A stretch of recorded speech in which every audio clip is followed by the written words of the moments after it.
이 시간에는 인생에서 썸물을 만났을 때라는 제목으로 말씀을 드립니다. 우리가 이곳에 오기 전에 지난주에 출애굽기 말씀을 함께 받았고, 제가 출애굽기서를 가지고 몇 주 동안 설교를 해야 되겠다 계획된 하에 준비하던 말씀이라서 오늘 부임을 위해서 특별하게 준비를 하는 것이 아니라 그동안에 준비했던 말씀을 그대로 가지고 왔습니다. 인생의 썸물을 만났을 때 우리가 세상을 살다 보면 힘들고 어려운 일들을 만날 때가 있습니다. 인생의 썸물을 만날 때가 있지요. 오늘 말씀에 보면 출애굽한 이스라엘 백성들이 바로 썸물을 만났습니다. 그들은 애굽에서 종살이를 하다가 하나님의 은혜로 구원을 받았습니다. 하나님은 애굽의 압자에서 고통으로 신음하며 부르짖는 이스라엘 백성의 그 부르심을 들으시고 모세를 그들의 구원자로 보내주셨습니다. 애굽에서의 10가지 재앙을 통해서 드디어 이스라엘은 출애굽하게 됩니다. 그런데 출애굽의 기쁨도 잠시뿐이었지요. 이들의 앞에는 홍해가 가로막고 있었습니다.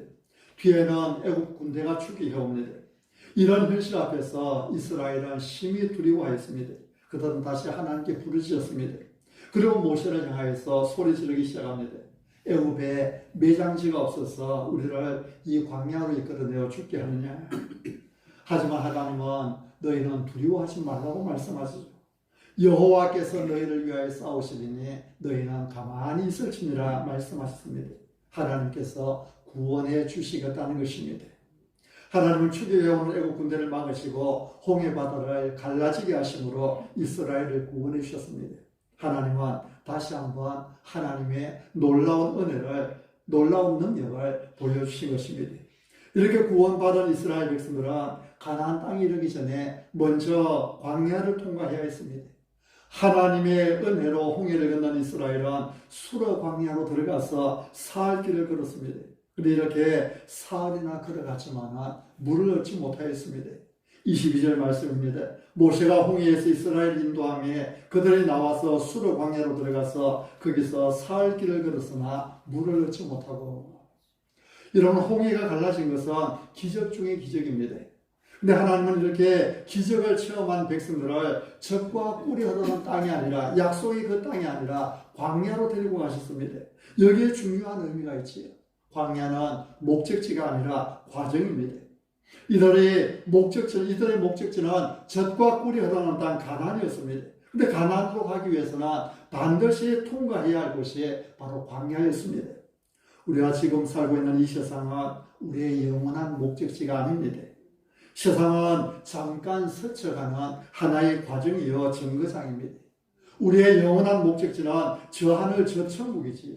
우리는 그 나라를 바라보며 세상을 믿음으로 승리하며 살아야 됩니다. 처음에 그들은 기적을 보았기 때문에 자신들의 문제가 다 해결됐다고 생각했을 것입니다. 하나님께서 애굽에 내리시는 10가지 재앙을 눈으로 보았습니다. 홍해를 가르시고 좌우에 세워지는 그 물벽 사이를 마른 땅으로 건너가게 하시는 하나님의 그 놀라운 기적을 체험했습니다. 14장 31절에 보면은 우리 앞장이니까 한번 읽어보시겠습니다. 14장 31절, 14장 마지막 절입니다. 같이 읽겠습니다. 시작. 이스라엘이 여호와께서 애굽 사람들에게 하신 그 큰 능력을 보았으므로 백성이 여호와를 경외하며 여호와 그의 종 모세를 믿었더라. 아멘.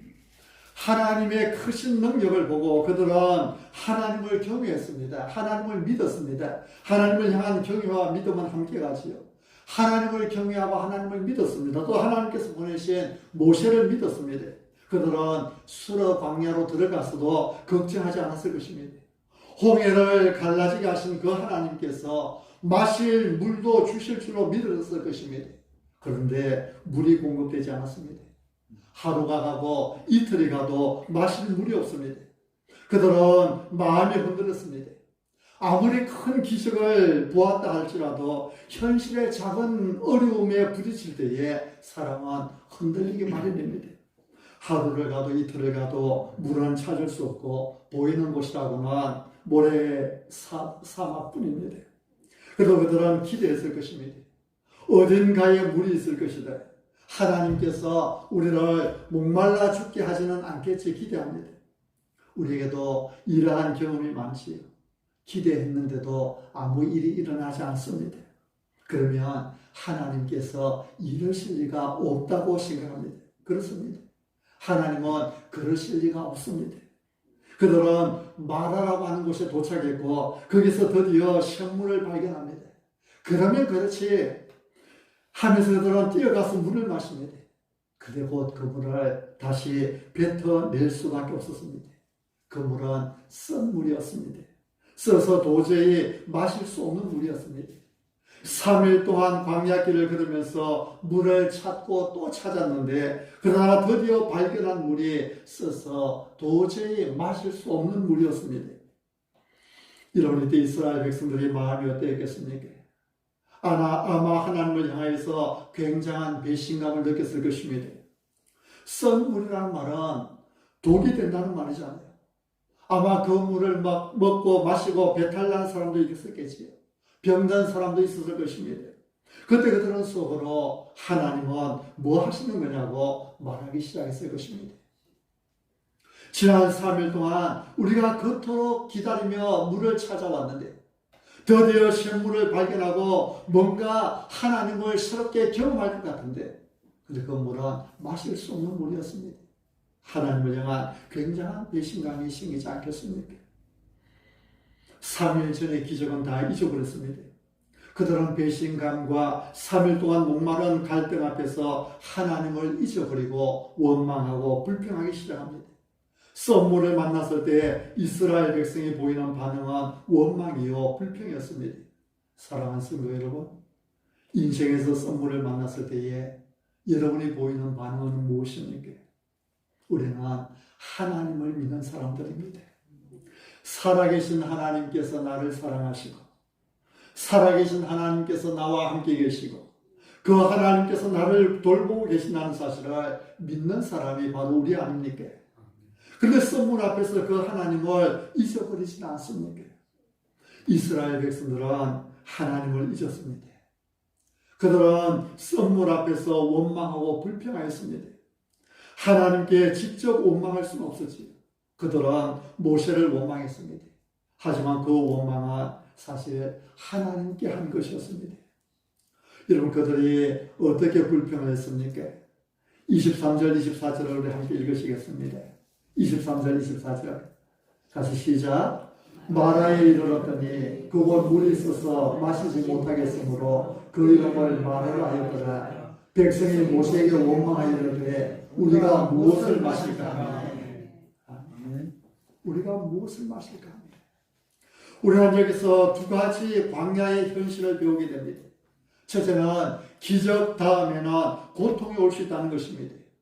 우리는 기적이나 축복 다음에는 역시 기적이나 축복이 올 것을 기대합니다.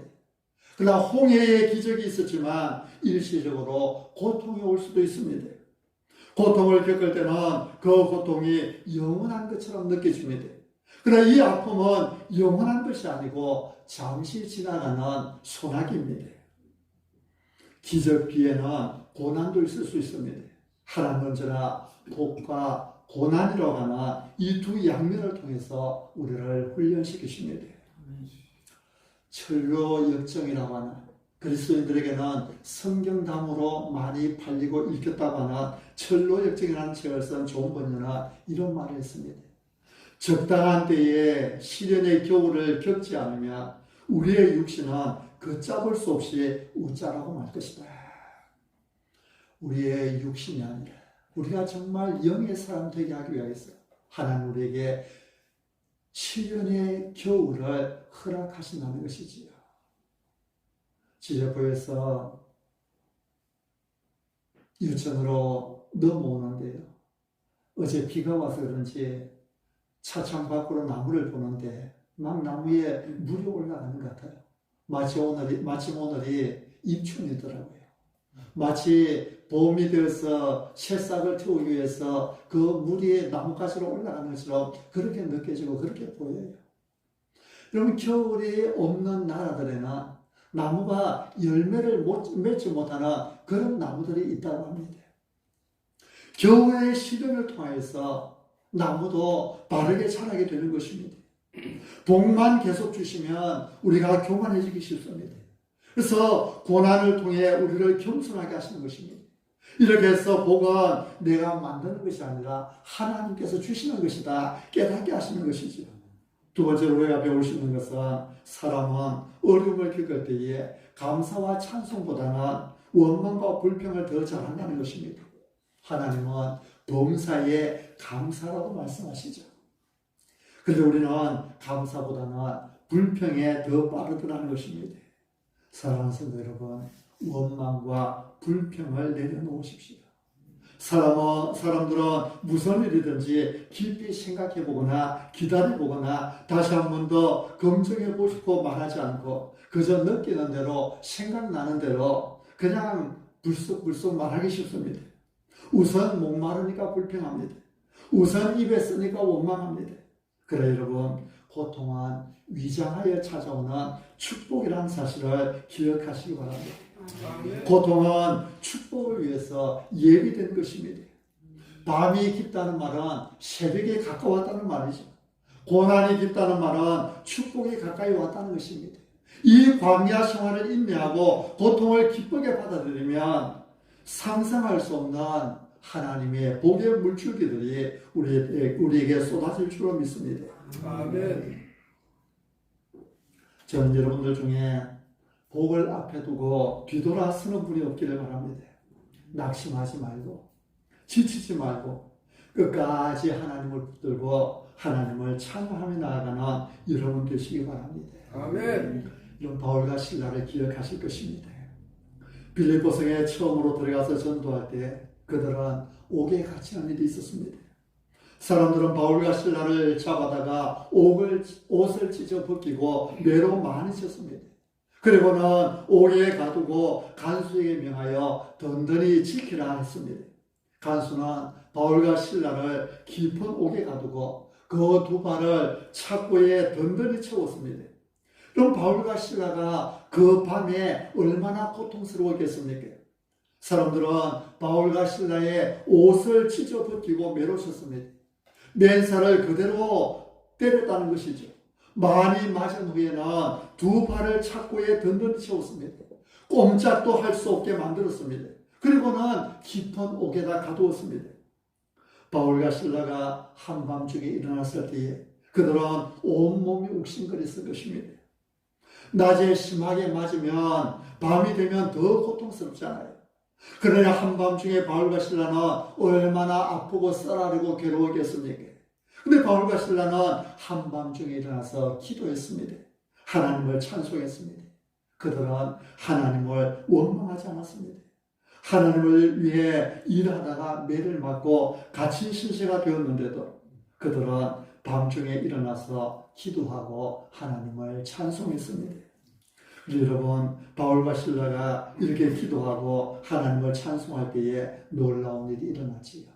사도행전 16장 26절에 보면 이에 갑자기 큰 지진이 나서 옥터가 움직이고 물이 곧 다 열리며 모든 사람의 메인 것이 다 벗어진지라. 여러분, 기도할 때에 하나님께서 일하십니다. 찬송할 때에 하나님께서 일하시기 시작합니다. 원망의 자리가 아니라 불평의 자리가 아니라 찬송의 자리에서 하나님의 능력이 나타나게 되는 것입니다. 불평과 원망은 쉽게 나오지만 그러나 하나님의 능력을 체험케 하는 이 찬송과 기도는 찬송과 감사는 저절로 되는 것이 아닙니다. 훈련이 필요합니다. 저는 여러분이 모든 일에 감사할 수 있기를 바랍니다. 비록 인생에서 썸물을 만날지라도 불평이 아니라 감사하고 찬송할 수 있기를 바랍니다. 이스라엘 백성들은 원망하였습니다. 인생의 썸물을 만났을 때에 원망하였습니다.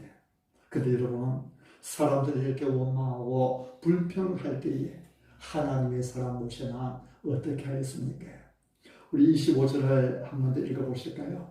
25절 같이 한번 앞부분만 같이 읽으시겠습니다. 같이 시작. 모세가 여호와께 부르짖었더니 여호와께서 그에게 한 나무를 가르치시니 그가 물에 던지니 물이 달게 되었더라. 아멘. 모세가 여호와께 부르짖었더니 모세는 여호와께 부르짖었습니다. 인생의 썩물을 만났을 때 모세는 기도했습니다. 사람들이 모세에게 원망할 때 모세는 하나님께 부르짖어 기도했습니다. 지도자는 비판과 원망과 불평을 듣기 마련입니다. 마찬가지로 하나님을 위해 일하는 사람, 하나님을 위해 일하는 사람도 언제나 비판과 원망과 불평을 들을 준비를 해야 됩니다. 예수님을 보십시오. 얼마나 많은 비난을 겪으셨습니까? 그러나 예수님은 묵묵히 십자가를 지고 나가셨습니다.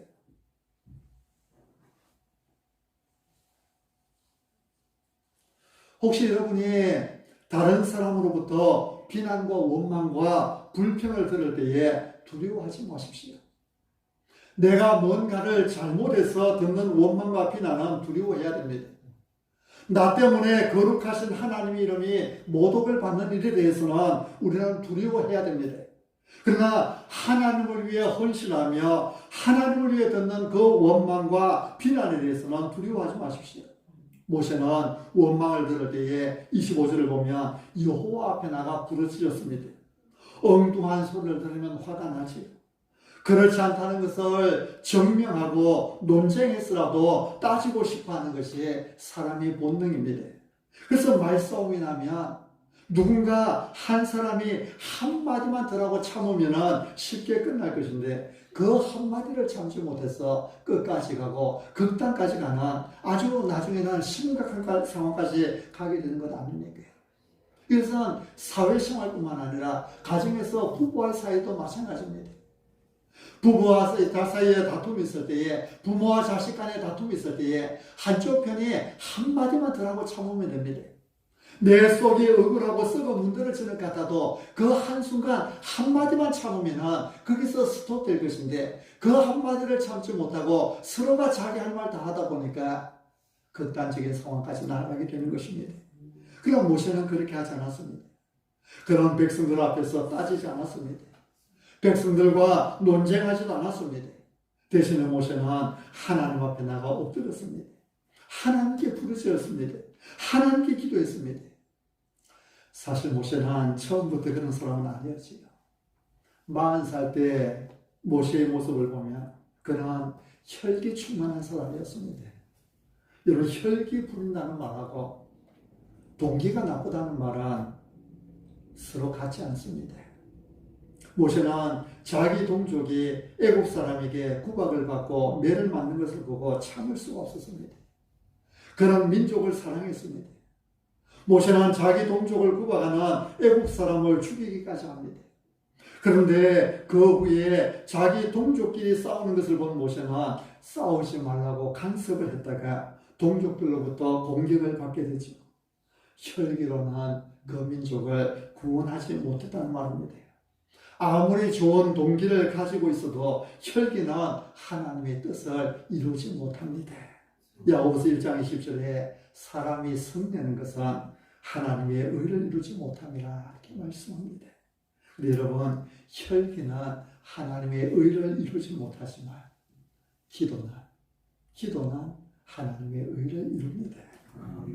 모세는 살인자의 모습으로 애굽의 왕국에서 쫓겨나서 40년 동안 광야에서 기가 막힌 생활을 보내시죠. 광야의 40년은 약속도 없었습니다. 하나님의 음성도 없는 그런 세월이었습니다.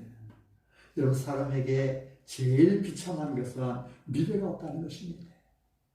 나이가 많아도 꿈이 있는 사람은 눈이 빛납니다. 오늘 자리에 앉아있는 우리 대부분이 70을 넘기신 분 계시고 또 70을 내일 모레 바라보고 계시는 분들도 계시고 어떻게 보면 우리 인생이 늙음하게 있는 그런 분들이 여기 계신 우리 모두의 모습 아닙니까? 그러나 우리는 하나님 나라를 꿈꿉니다. 예수 그리스도의 복음에 사로잡혀 있습니다. 우리는 죽으면 영원한 천국에 들어갈 그 꿈과 소망을 가지고 있습니다. 이 땅에 살아가는 동안에는 예수 그리스도의 이름을 통해서 복음을 전파하고 이 땅 위에 하나님 나라를 확증해 나가는 이 꿈을 가지고 있습니다. 예수 그리스도의 복음이 전파되고 하나님 나라가 이 땅에 이루어지 그 나라를 바라보며 오늘도 하나님 앞에 나와 예배드리는 것입니다. 그래서 우리는 나이에 상관없이 언제나 우리의 눈빛은 빛날 수 있는 것입니다. 때로는 시골 마을에 가보면 양지 바른곳에 나와서 우두커니 앉아 계시는 할머니 할아버지를 볼 수 있습니다. 그들의 눈에는 초점이 없습니다. 그냥 이 땅에서 죽지 못해 살고 있는 그런 모습들을 바라보며 안타까울 때가 한두 번이 아닙니다. 그러나 우리 믿음의 사람들은 나이가 100세, 90세가 되었던 100세가 되었던 언제나 눈이 빛납니다. 왜요? 내 속에 하나님 나라에 대한 소망이 불타오르고 있기 때문에 내가 몸이 늙어서 움직이지 못하면 우리가 할 수 있는 가장 위대한 사역은 여전히 남아있잖아요. 몸으로 봉사하지 못한다 할지라도 우리는 마음으로 기도할 수 있습니다. 그리고 하나님을 위한 가장 놀라운 사역은 기도하는 것입니다. 누군가의 영혼을 가슴에 품고 기도하고 예수 그리스도의 복음이 전파되기를 위하여 기도하고 하나님의 몸된 교회가 굳건하게 세워지기를 위하여 기도하고 하나님의 뜻이 이 땅에 이루어지기를 위하여 기도하고 그렇게 하다가 천국에 들어갈 그날을 바라볼 때에 우리는 언제나 소망 중에 즐거워하고 소망 중에 기뻐할 수 있는 것입니다. 그런 미래가 없는 사람은 없습니까? 희망이 없는 사람은 없습니까? 살아갈 의욕이 없습니다. 살 힘이 없는 것입니다. 모세는 40년을 광야에 보내면서 그곳에 하나님의 약속도 없고 하나님의 음성도 들리지 않는 그런 세월이었지만 그러나 그 40년에 놀라운 영성을 갖추게 되었습니다. 그래서 이 어려운 일을 만났을 때에 그는 혈기 부리지 않고 기도했습니다. 백성들과 똑같이 원망하고 화내고 욕을 하는 것이 아니라 하나님 앞에 엎드려 하나님께 부르짖었습니다. 여기에 우리는 놀라운 메시지를 발견하게 됩니다. 이런 광야 같은 이 세상을 살아갈 때에 결코 화를 내거나 혈기 부리지 마시고 기도하십시오. 그러면 광야는 장미꽃같이 변하기 시작할 것입니다. 하나님의 기적이 여러분의 손을 통해서 여러분의 기도를 통해서 나타나게 될 것입니다. 모세가 이렇게 여호와께 부르짖었더니 무슨 일이 생겼습니까? 25절로 다시 오십시오. 모세가 여호와께 부르짖었더니 여호와께서 그에게 한 나무를 가르치시니 그가 물에 던지니 물이 달게 되었더라. 여러분, 하나님은 언제나 기도하는 사람 편에 서십니다. 우리가 기도하면 하나님께서 움직이십니다. 우리가 생각을 하면 계획을 세우면 사람이 움직이지만 기도를 하면 누가 움직이신다고요? 하나님께서 움직이십니다. 기도하면 하나님의 능력이 나타납니다. 모세가 하나님께 간절히 기도했더니 하나님께서 그에게 한 나무를 보여주셨습니다. 그 나무를 물에 던지라는 것입니다. 홍해를 건넌 후 사흘 동안을 물을 찾아 헤매던 백성들이 겨우 물을 만났는데 그 물이 너무 써서 도무지 마실 수 없는 그런 물이었습니다. 목말라 죽겠다고 아우성치는 그 백성들의 원망 소리를 들으면서 모세가 하나님 앞에 엎드려 기도했는데 하나님께 주신 응답이 한 나무를 보여주시면서 그 나무를 물에 던져 넣으라는 것입니다. 이런 말도 안 되는 소리 같지 않습니까? 만일 해독제를 주셔서 이것을 물에 타라고 한다면 그 썬물에 무슨 약을 타라고 하시면 기분 좋을 것입니다. 그런데 하나님께 주는 해결책은 해독제가 아니라 약이 아니라 나무를 던지라는 거예요. 이 얼마나 말도 안 되는 소리입니까? 그래도 그것이 하나님께 주신 방법이었습니다. 그 말씀에 순종할 때에 썬물이 해결되는 것입니다. 여호와께서 그에게 한 나무를 가리키시니 그가 물에 던지니 물이 달게 되었더라. 하나님의 방법에 순종할 때 썬물이 단물로 바뀌게 되는 것입니다. 하나님은 독사에게 물려 죽어가는 이스라엘 백성들을 향해서 노뱀을 만들어 장대 위에 높이 달라고 하셨죠. 뱀에 물린 사람이 다 죽게 되었는데 장대 위에 달린 그 노뱀을 쳐다보면 살리라고 했습니다. 이런 뱀에 물려 죽어가는 사람이 장대 위에 달려있는 노뱀을 쳐다보며 산다. 역시 얼마나 황당한 이야기입니까? 그러나 그 말씀대로 순종할 때에 백성들이 살아나게 되었습니다. 우리가 믿음으로 살기 위해서는 겸손해야 됩니다. 하나님의 말씀 앞에서는 내 생각과 내 판단을 다 내려놓아야 합니다. 내가 그동안 알고 있던 상식과 경험도 다 내려놓아야 합니다. 뱀에 물렸는데 해독제를 바르든지 해독제를 먹든지 해야지 장대 위에 달린 그 구리뱀을 가서 만지는 것도 아니고 멀리서 쳐다본다고 무슨 소용이 있겠다고 하나님의 말씀을 무시해 버린다면 그 사람은 살 수가 없지요. 물이 있어서 마시지 못하겠는데 거기에 나뭇가지 하나 던진다고 무슨 소용이 있어? 엉터리 같은 소리야 무시했다면 썬물이 단물로 바뀌는 복을 누리지 못했을 것입니다. 모세는 애국 왕궁의 교육을 다 받은 지성인이지요. 40년 동안을 애굽의 왕자로 살았습니다. 그리고 그 뒤에 40년 동안 광야 학교에서 연단을 통해 혈기도 없어지고 교만도 없어졌습니다. 그는 자신의 판단이 아니라 하나님의 말씀에 순종합니다. 상식에 맞지 않는 이야기지만 하나님께서 시키시는 대로 합니다. 사랑하는 성도 여러분, 하나님께서 시키시는 대로 살아보시기 바랍니다.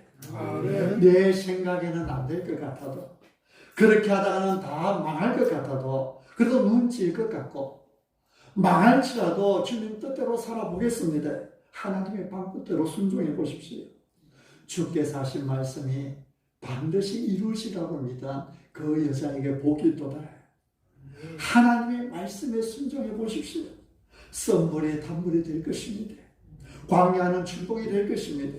내 이성과 상식과 경험을 따르면 될 것 같지만 그렇지 않습니다. 여러분, 세상에서 제일 웃기는 것이 예수 믿으면 구원받는다는 말입니다. 예수 믿는다고 어떻게 사람이 구원을 받을 수 있습니까? 2000년 전에 십자가에 달려 죽은 그 사람이 도대체 지금 나와 무슨 상관이 있다고 그 사람을 믿으면 영생을 얻고 구원을 받는다는 것입니까? 상식적으로 도무지 이해가 되지 않는 이야기입니다. 저도 처음 기독교를 접했을 때에 이것을 이해할 수 없었습니다. 그 고등학교 미션 스쿨에 들어가서 처음 저는 성경을 접했습니다. 성경 시간이 일주일에 2시간, 그리고 책볼 시간, 예배 시간이 일주일에 2시간, 일주일에 4시간이 공식적으로 시간표에 들어있었습니다. 근데 그 책볼 시간에 주로 교장 선생님이 설교를 하는데요. 그 책볼 시간마다 듣는 이야기가 예수님께서 나를 위해 죽으셨다는 것입니다. 예수님께서 나를 위해 죽으셨다. 저는 그 이야기를 도무지 이해할 수 없었습니다. 내가 아는 예수, 중학교 때까지 배워왔던 예수님은 석가모니나 공자나 마호멧과 함께 세대 4대 성인 중에 한 사람이었는데 그 사람의 죽음이 나를 위해 죽었다고 하니 그것을 이해할 수가 없었습니다. 2000년 전에 돌아가신 분이 나를 위해 죽으셨다니 도무지 이해할 수 없는 이야기였습니다. 여러분, 예수님을 믿는 것은 성령 하나님의 역사입니다. 인간의 이성이나 합리성이 아닙니다. 그것은 정말 하나님께서 하시는 것입니다. 성령의 은혜가 아니면 예수님만 믿으면 아무리 흉악한 강도라 할지라도 용서받을 수 있다고 하는 이 사실을 이해할 수가 없습니다. 그런데 믿음은 상식을 뛰어넘는 것입니다. 내 경험도 지식도 내 모든 생각도 뛰어넘는 것입니다. 저는 여러분이 이런 믿음의 사람이 되기를 바랍니다. 하나님의 말씀에 아멘으로 순종하여 인생의 썬물이 단물로 바뀌는 은혜를 누리며 사시기를 바랍니다. 모세는 나무를 꺾어서 썬물에 던졌습니다. 그랬더니 썬물이 변화해서 단물이 되었습니다. 장대 위에 높이 달린 노병을 본 사람들은 살아났습니다. 이런 일들은 지금도 일어나고 있습니다. 어떤 사람들은 예수님만 믿으면 구원받는다니 그것이 도대체 무슨 이야기야? 황당한 이야기로 들릴 수 있지만 그러나 예수 그리스도를 믿는 사람은 구원을 얻고 영생을 얻는 것입니다. 우리는 예수 그리스도 십자가 안에서 우리의 모든 죄가 용서받았고 하나님의 사랑받는 자녀가 되었고 영원한 천국을 소유할 약속을 받아 하나님의 백성이 된 것입니다. 아멘. 이런 사막에서 살 때 두려운 것은 썰물이나 사막 때문이 아닙니다. 고통이나 죽음이나 절망 때문도 아닙니다. 정말 두려운 것은 하나님께서 보이지 않고 하나님의 음성이 들리지 않는 것입니다. 고통은 두려운 것이 아닙니다. 내게 능력 주신 자 안에서 사도 바울은 고백하지요. 내게 능력 주신 자 안에서 우리는 비천에 처할 줄도 알고 풍부에 처할 줄도 알게 되는 것입니다. 문제는 하나님에 대한 믿음을 잃어버리는 것입니다. 믿음을 잃으면 다 이런 것입니다. 광야 사막길에서 사흘 만에 얻은 물이 썩물이라 마실 수 없어 좌절될 때 하나님은 원망하는 백성들의 소리가 아니라 하나님께 부르짖는 모세의 기도를 들으시고 썩물을 단물로 바꿀 수 있는 한 나무를 보여주셨습니다. 베드로전서 2장 24절에 친히 나무에 달려 그 몸으로 우리 죄를 담당하셨으니 이런 우리로 죄에 대하여 죽고 의에 대하여 살게 하려 하심이라. 그가 채찍에 맞음으로 우리는 나음을 얻었나니 말씀합니다. 나무에 돌아가신 예수 그리스도 때문에 우리는 죄에 대하여 죽고 의에 대하여 살게 된 것입니다. 썩어져가는 인생, 병든 인생, 죽을 수밖에 없는 인생을 구원하신 분은 십자가에 돌아가신 예수 그리스도이십니다. 나무에 돌아가신 예수님이십니다. 여러분 항상 예수 그리스도를 바라보시기 바랍니다. 여러분의 인생에서 썩물을 만나면 하나님께서 가르치신 나무를 붙드시기를 바랍니다. 나무에 달리신 예수 그리스도를 붙드십시오. 그리고 그 예수님께 부르짖으십시오. 예수님은 우리 인생의 단물이 되십니다. 예수 그리스도를 붙들고 하나님의 말씀에 순종하며 하나님께 기도하여 썩물이 달게 되나 이 놀라운 은혜를 누리며 살아가는 우리 모든 성도님들이 되시길 바랍니다. 아멘.